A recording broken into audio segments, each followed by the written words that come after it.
Welcome to ABC Interactive English. I'm Matt. I'm Winnie. Today we're talking about van life offers great adventures. So we're talking about van life. So Winnie, do you have any experience with van life? I actually do. My first ever car that I bought with my own money was a van. And I had the thought to make it into kind of like a second home where I could live inside the van or mostly go camping with it because that's very common in, van life. And I, cleared out the back of the van. I took the seats out. I was going to put a bed in and a little stove until my van broke down on the side of the road. So your van's life ended on the side of the road. It's too soon, Matt. It's too soon. But yes, it didn't have a very long life. So maybe one day I will get to fulfill that dream of, fully living in a van. Yeah, well, it's something that's become very popular and especially, trendy on social media for people to upload their videos about, making their vans into a home and then the process of living in those vans. Yeah, I even saw one person who, they're traveling through all of the continents on one van because, you can take these vans onto boats that will take you to another continent. So that would be very interesting. All right, well, maybe you can learn some tips on how to successfully live your van life when we get into today's article after this.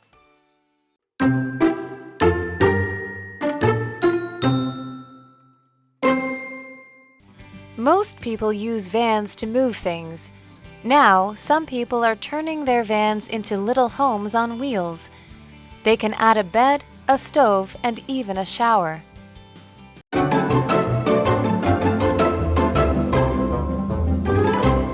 Let's get started on today's article. Van Life Offers Great Adventures, Part 1. Okay, so right in the title there, we have a vocabulary word, which is van. So a van is a vehicle like a car, but it's larger than a car and usually smaller than what we consider a truck. And it has an enclosed back that is usually more of a square or rectangle shape.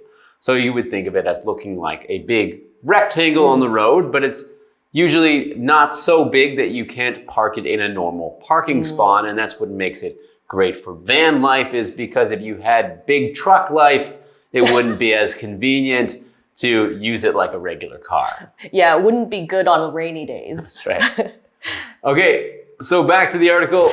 Most people use vans to move things. So that's a common usage of vans is to when you're moving from house to house. Right. You can use a van to transport your things, and of course they're covered from the rain and the weather that might be outside. Right, so originally people didn't really use vans to live in.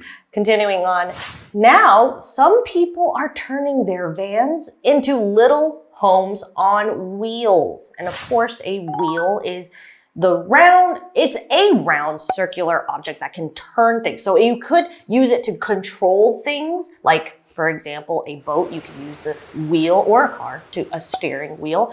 But in this case, we're saying turning their vans into little homes on wheels. And in this case, we're talking about the tires, the things that help the van go forward and back and left and right.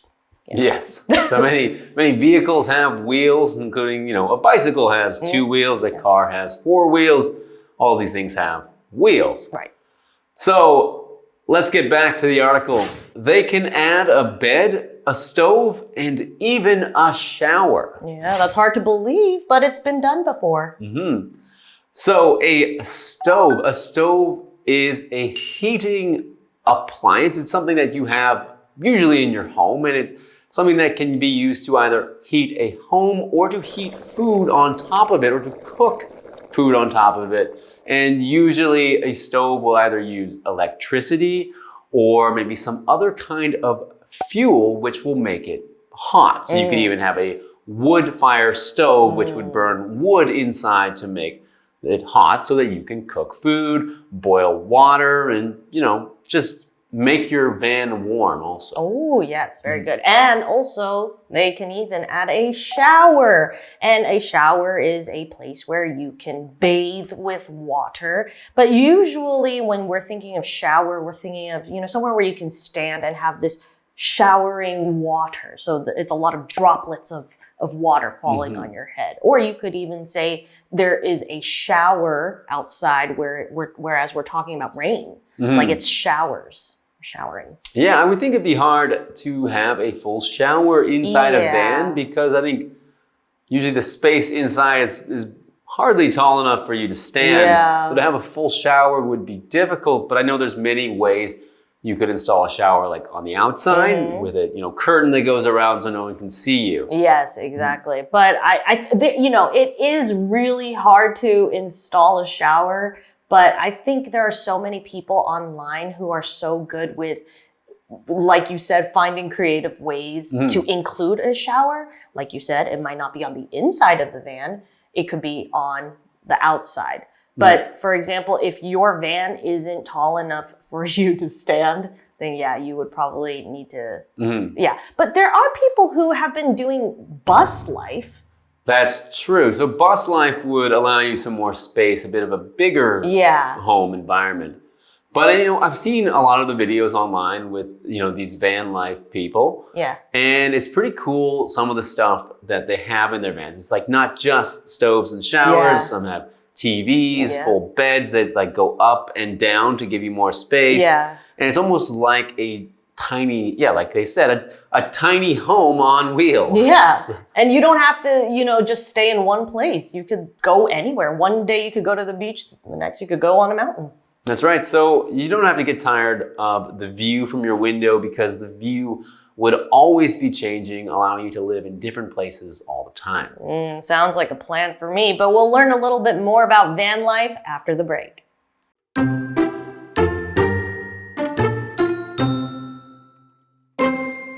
The people live in their vans as they travel around and see the sights. They don't have a schedule to keep, so they can check out those places in their own sweet time. This kind of living is called van life. It's really popular in the US. Some people live life on the road part-time. Others do it full-time.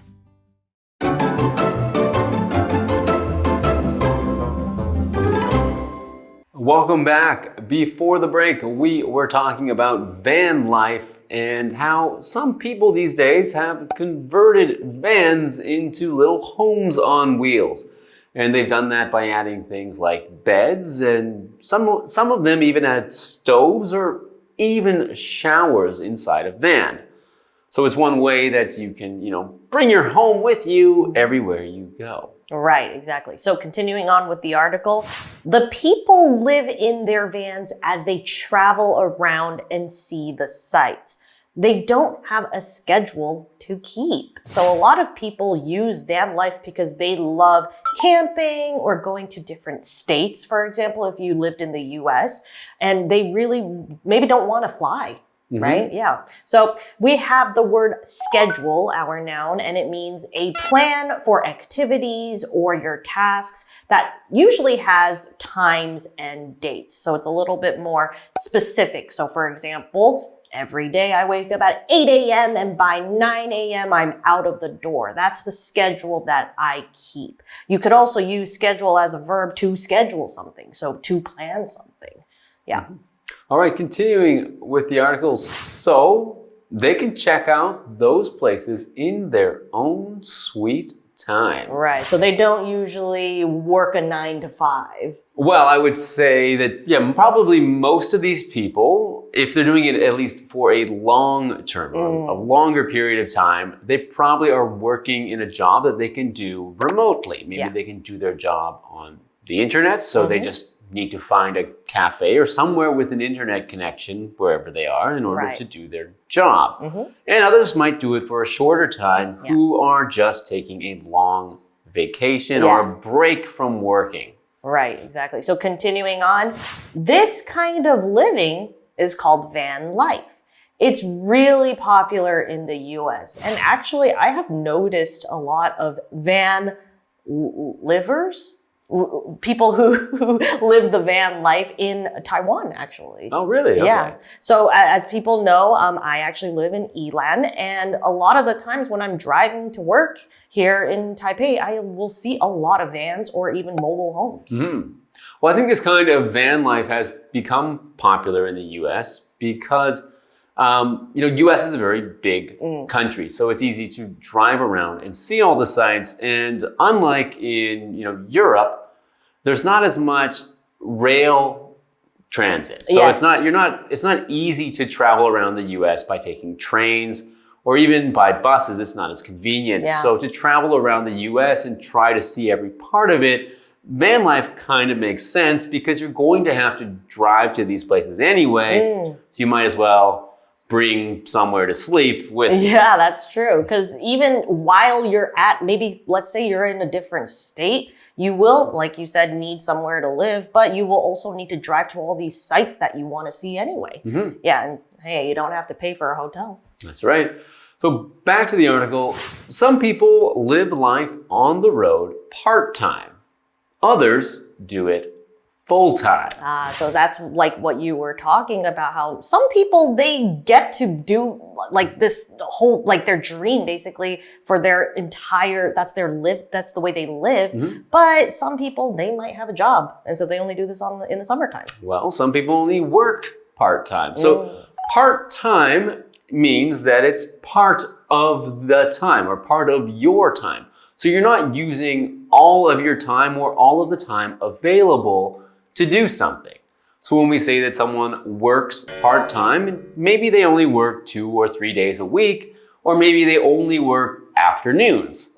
But when we say someone works full-time, we would mean usually it's like a regular 9 to 5 job, as we say 9 o'clock until 5 o'clock. And maybe a 40-hour work week, which is sort of a normal work week which someone does full-time. Right.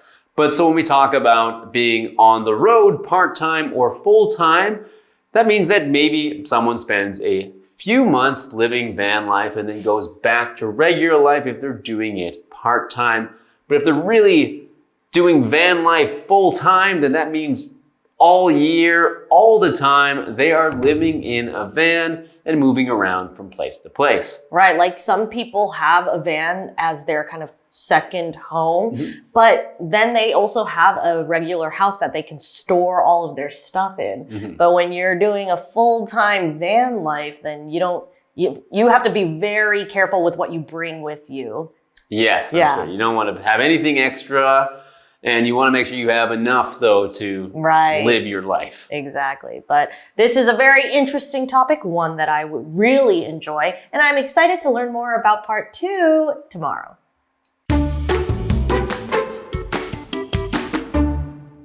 Most people use vans to move things. Now, some people are turning their vans into little homes on wheels. They can add a bed, a stove, and even a shower. The people live in their vans as they travel around and see the sights. They don't have a schedule to keep, so they can check out those places in their own sweet time. This kind of living is called van life. It's really popular in the U.S. Some people live life on the road part-time. Others do it full-time.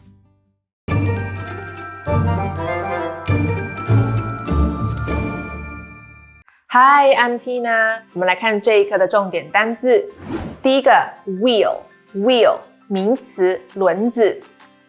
The bike's front wheel needs to be fixed. 这辆脚踏车的前轮需要修理。下一个单字 stove 名词，炉子。Mom boiled some water on the stove. 妈妈在炉子上烧了一些水。下一个单字 shower 名词，淋浴设备。The shower in the bathroom is broken. 浴室里的淋浴设备坏了。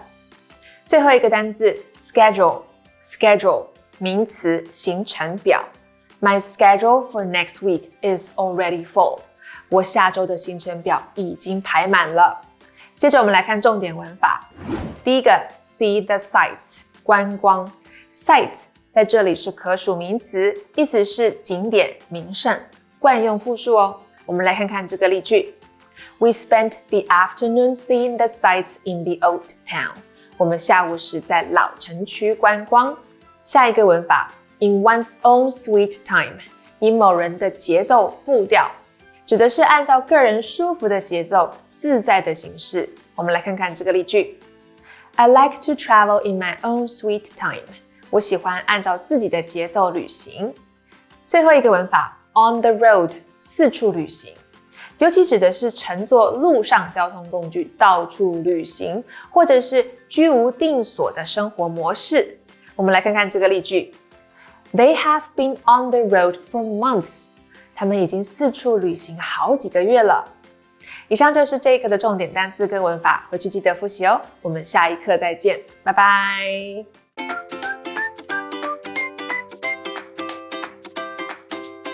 Here's how to play. The host will be holding 3 cards. Each card will have 2 sentences containing a secret vocabulary word or phrase that has been replaced by the word bear. The host will read the sentences out loud for the contestants to guess. Whoever guesses first gets a point. The person with the most points wins. And you can play along too. Let's play Guess the Bear. I'm your host, Winnie. This is Austin. And this is Josh. Josh and Austin. Are you guys ready? Oh yeah. Let's do it. Okay, let's get started. Our first one is a verb, one word. Belle bared the machine to try to get it to work. Victor bared the ball into the goal and scored a point. Kick. Very good. Josh gets the point. Good job. It is kick. Belle kicked the machine to try to get it to work. Victor kicked the ball into the goal and scored a point. Don't worry, Austin, you still have a chance, okay? Come on. Okay. This one is a noun, one word. The bears of the game are simple. Treating people with kindness is a bear Andy lives by. Rules. Very good! The rules of the game are simple. Treating people with kindness is a rule Andy lives by. Now we have a tiebreaker, okay? So this next one goes to the winner. It's a phrase, 2 words. Alex bared his bear to keep up with his studies. Failing is okay as long as you bear your bear. Correct your mistakes. No. Can you say it again? Yeah. Alex bared his bear to keep up with his studies. Failing is okay as long as you bear your bear. Bear your bear. Acknowledge your... Bear your bear. Bear your bear. I don't know this one. Come on, guys, bear your bear right now. Say it again, say it again. Okay. One more time, last one. Alex bared his bear to keep up with his studies. Failing is okay as long as you bear your bear. What do you do to keep up with your studies? Just bear your Hire bear. the tutor. Right now, you guys need to bear your bear. Use your brain. Think outside the box to keep up with the studies. Come on, guys, bear your bear. Okay, I'm calling it. Call it. Try one's best. Try one's best. Alex tried his best to keep up with his studies. Failing is okay as long as you try your best. And you guys did try your best. Yeah. It's a tie today. Okay. I'll live with that. I can live with that. Yeah. Okay, shake on it. Yep. Very